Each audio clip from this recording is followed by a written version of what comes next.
Welcome to Audio Tales AI channel. In today's video, we're about to share a truly remarkable and unexpected journey with you. It all began with a simple visit to the chiropractor for a back injury, but little did we know that this experience would take a completely unforeseen turn. Join us as we recount the surprising events that transformed back pain into an incredible baby bump. Get ready to be amazed by our unique story. Don't forget to hit that subscribe button so you won't miss our new stories. I am not necessarily sure where to start with this one. I have been reading a bunch of stories within this forum and it's helped a lot, but now I am ready to put my story on here at least for a while so I can get it out. G-Day was almost a year ago. My soon-to-be ex-wife, let's call her Jenny. Jenny and I have known each other since high school. Her older brother was my friend. We would flirt with each other but didn't actually get ex-war because I was 4 years older than her. After graduating high school, I received an athletic scholarship and I went to college to play football. Unfortunately, my career was cut short because of an injury I sustained when I got injured and was bedridden for 3 months at my parents' house.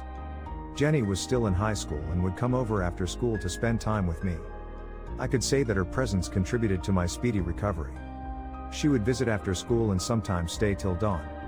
My parents got used to her presence and it wasn't long before we made our relationship official. I used to lay in bed and we would brainstorm about our future goals, when we would eventually get married, and what I would do after I recovered. I knew I couldn't continue college because I had already lost my scholarship because of my injury. Back then I had a dream to eventually open a gym together and run it with her. I wasn't too bummed out about my injury and the end of my athletic career. Everything happened for a reason. All we could do was to dream before your dreams can come true. She promised to join me even if she was in college at the time.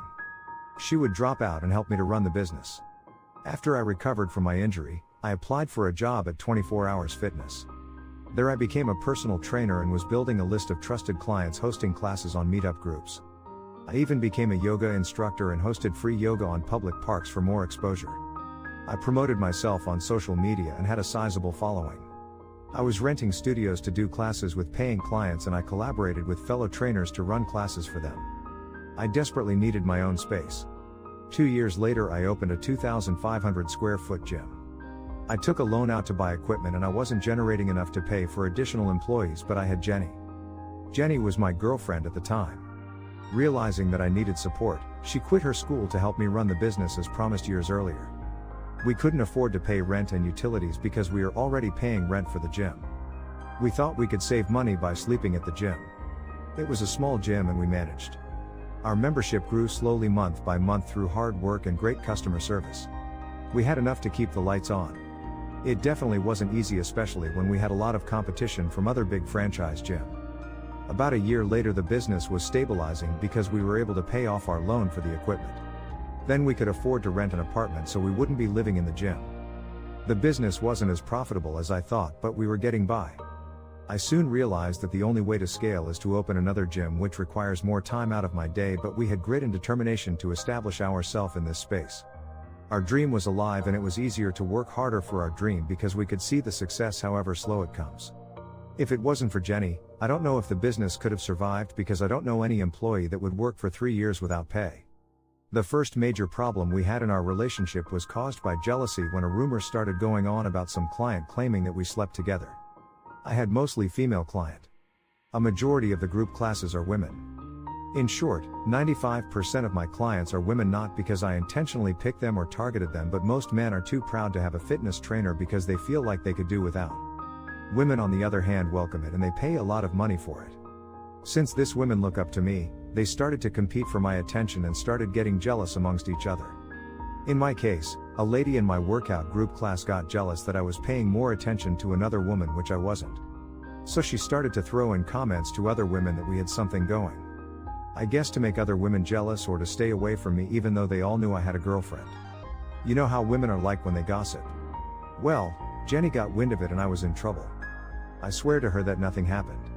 After much convincing, Jenny believed me, and even though she told me that she believed me, I knew she had a bit of a doubt. She would check on me during my classes and popping in out during my training session.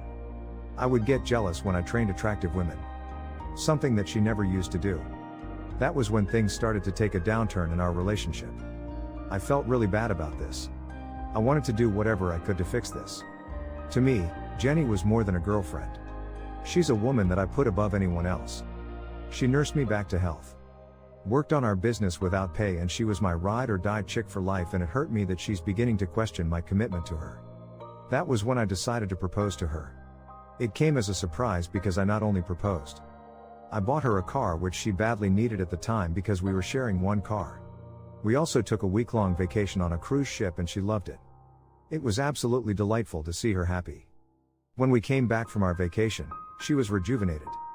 The fire that she had during the beginning of our relationship was back.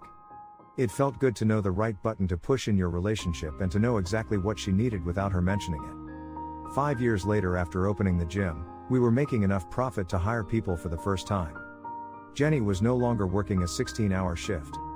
We also opened another gym that was larger than our current gym. We got to a point in our life when we were planning on building a family in a year's time. Then disaster struck. Jenny was doing a deadlift and had a freaky back injury. So I recommended her to a sports doctor that helped nurse me back to shape when I had my injury in my college days. And I still see him at least once every 2 months for checkup. Her injury caused her to miss work for several weeks. She was going for physical therapy 3 times a week and wasn't allowed to stand for a prolonged period of time. Right about that time, we decided to get married. After we got married, she was still nursing her back injury. So she was home all the time and I was running the 2 gym with my employees. It was a lot of stress for me, but I was a hard worker and didn't complain because I see the value in all my hard work. The only problem was that my wife started complaining that we weren't spending enough time together, and I thought she was right because I was only home for about 8 hours a day and I spent most of the time at home eating and sleeping, unlike when I was with her all day when she was working at the gym. Then she started making friends outside our social circle. 2 women in particular. I don't know anything about them, but they seemed to make her happy and occupied. She soon stopped pestering me about coming home early and spending more time with me, and it took a little pressure and stress off me as I focused on my business and making sure that she had a roof over her head. She began to do a lot of shopping, wearing brand name fashion, asking me for more money. Much of the influence were from her friends. I wasn't too bothered because the amount she was always asking were within reason, and even if it wasn't, I was willing to give it to her because of all the sacrifices she had done for me. One day she told me that she was going on a cruise trip with her friends. It was a destination that we have planned on going on together, and I was bummed out that we weren't going together. I still supported her and asked her if she needed money, and she said that her friends would cover the trip. Jenny being away allowed me to put in more hours, and I even spoke to her on the phone during her trip. Nothing suspicious, and I heard her friends the background, so there was no way I would have suspected that she was going with another man. When she came back from the trip, she became distant and less affectionate.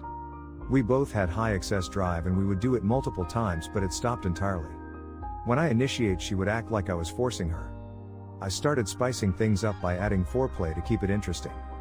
It was fun for a while, then it dried up again. I would ask her how her therapy was going and she would say good. We used to go together to her doctor's appointment, but she suddenly stopped inviting me, and when I suggest that I come with her, she always gives one excuse or another.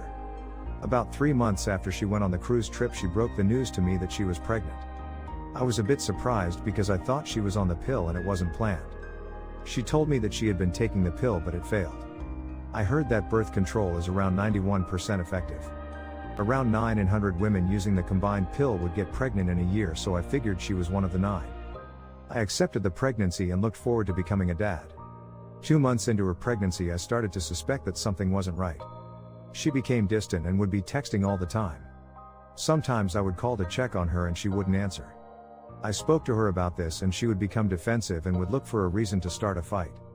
I thought it was because of the hormone changes due to the pregnancy, so I avoided arguing with her and went along with the flow.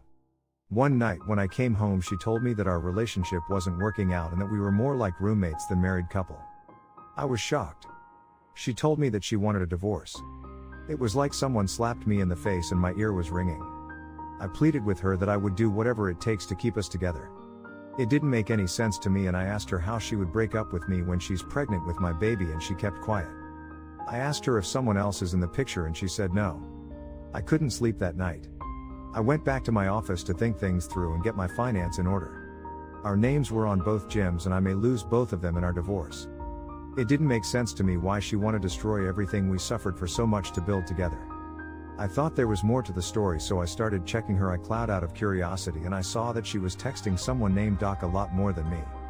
I opened the text message and it was clear as day that she was having an affair with the doctor I recommended, and they both went on the cruise trip together along with her friends, and the doctor paid for the trip for her and her friends. I went home immediately and confronted her.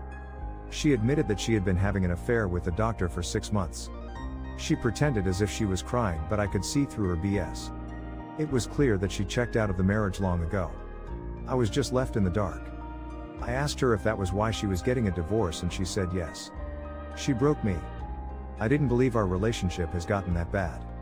The doctor she was having an affair with was married with kids. To put things in perspective, I am 28 years old and she was 24. The doctor was 43 years old, almost twice her age. What hurt me more was when I asked her who the pregnancy belonged to. She said it was the doctor's. I was broken inside, but I remained calm. The constant exercise gave me the ability to be calm through difficult circumstances, and it came in handy. I asked her how stupid she thought she is to have a baby while she's married with a married man, and she told me that the doctor was planning on divorcing his wife as soon as she tells me that she's leaving me. I told her that she didn't tell me. I had to find out myself and confront her. She had been trying to tell me for the past 2 months but didn't have the courage to, and she said she was relieved that I found out. She said she understand the betrayal and how I feel, and she was going to give me an amicable divorce and didn't want any part of the gym business we built together. She said she just want me not to fight them through the divorce or tarnish the doctor's reputation. In return, she will grant me a clean exit, no questions asked, because her and the doctor wanted to marry as soon as possible. It seemed like she had rehearsed what she needed to say to me with a lawyer hired by the doctor, and she had been coached on what to say. I was hurt that it came so easy to her. It was like she was a different person. To me, she meant more than my business. She was the love of my life, and to reduce the level of our relationship to business transaction just shows how she had checked out of the marriage long ago, and it was left to me to pick up the pieces and move on. It's hard to fight for someone that had already given up on you because she wanted a richer man. The doctor may have a lot more money than me, but will never respect her because he had money before he married her. I guess she was tired of struggling with me and ran for the exit now. If she was smart, she would have known that my business was about to blow up. Everything that we worked for over the years was about to come together. I didn't understand why she would struggle and hustle for me for a long time and then quit while she was almost at the top. I guess she must not love me any longer. I found out that the doctor was giving his wife a divorce as well, and he was giving her everything she requested in the divorce so the divorce would go quickly. I guess because he's a higher earner, he will be able to make back everything in a few years. The following day, my wife sent a process server to serve me in my place of business, which was embarrassing and totally uncalled for. I called her to protest, and she had already blocked my phone number, which was unprecedented. When I got home, she had moved all her things from our home. I was devastated for the very first time in my life. I felt lonely, betrayed, and depressed. I didn't stay down because I have been through tough challenges all my life. With tenacity and assurance, I signed a divorce paper to allow her freedom to marry the doctor. I didn't try to confront the doctor or talk bad about him because that was part of the signed agreement. He would steal my wife, and in return I wouldn't say anything about it. If I do, I will lose the business that I have worked so hard for. That was a difficult position to bargain with, but what can I do? Jenny, the wife that we went through a lot together, no longer wants me. Fighting for her or going to war for her would be crying over spilled milk. 2 days after signing my divorce agreement, my ex-wife announced our divorce on Facebook and wrote a BS message on how we grew apart and how I was a great partner. It made me sick just reading it, but I had to move on. I focused on my work and building my business. I heard that the doctor rented a luxury apartment for both of them to live in. He gave his betrayed wife the house, I guess because he could easily buy another one. 2 months later, I was browsing on Facebook and I saw a picture of both of them. The doctor was showing off Jenny, his new trophy wife, touching her pregnancy, showing off her diamond engagement ring. It made my skin crawl. They were all over the place. It was like almost any time I turned on social media, I would see a post of both of them. I couldn't stay off social media because it was part of my business. Officially, they were not married yet. It would take 6 months for the divorce to be finalized and for the judge to sign the divorce decree. So technically we are still married, even though all the documents and assets separation have been agreed upon. 4 months after I signed the divorce paper, I saw a devastating news on Facebook. Jenny and the doctor went on a July 4th party on the lake with his boat, and the doctor's boat collided with another boat, resulting to the doctor's death at the scene, and Jenny had some minor injuries. Several people were injured as well, but 2 people died, including the doctor. Even though I shouldn't feel sorry, if the doctor would have stayed with his wife and not chasing after mine, then he would have still been alive. Maybe he wouldn't be on that boat. At the time of the accident, Jenny was about 6 months pregnant and didn't get hurt in the accident. Only minor flesh wounds. I would have called her to share my condolences, but she already blocked my number. About 3 weeks later, I got summoned to court. Turns out that Jenny was trying to get her lawyer to throw out the divorce agreement that we have already signed. We went to court, and after the judge revealed our case, told her that the agreement was already signed and she can't change it because her condition changed. Obviously, she never married the doctor, so she wasn't entitled to any of his money. The judge told her that there was no way he would consider dismissing the agreement and that the world doesn't revolve around her wish. Jenny and the doctor wanted the quick divorce and hoped to have a great life if the doctor was alive. The suffering with me on my business would be over, but death had a different plan. The judge said that her swapping husband plan didn't work, and now she's trying to put everything back on me. After she betrayed my trust, she told the judge that she's entitled to half of my business because we built it together, and that she dropped out of college for my business and had no way of making ends meet because she had no marketable skills and had a baby on the way. The judge told her to get her resume together and find a child cure or her family member to help her out. All she kept saying is that it was unfair, and she wouldn't even look at me in court. I told her that everything that happened to us was her decision, and she hung a noose and hanged herself, and I'm just a bystander in all this. After she lost the case and the judge granted us a divorce as originally agreed upon, she unblocked my number and started trying to make a deal with me, which was unbelievable. How she thought she could manipulate me. Now that I know all her tricks, it's still saddening to this day because she was my one true love. Sadly, things got so bad for her she had to give up the child for adoption and now working at a restaurant as a server. I knew that because I went to the restaurant Jenny was working at with my new girlfriend a few months after the divorce was finalized. I timed it so she will be working that day and serve me and my new girlfriend. When she came to my table and saw me and my girlfriend, she broke down and started crying. It was supposed to be a revenge coming there for my satisfaction because I was hurt by her betrayal, but it backfired on me because I started crying as well. I walked out of the restaurant, and that was the last time I saw her. I swear never to marry again, as a personal trainer who now owns 3 gyms and making good money. Finding women is easy, so I just have to make sure I protect my asset and never get married unless with an ironclad prenup.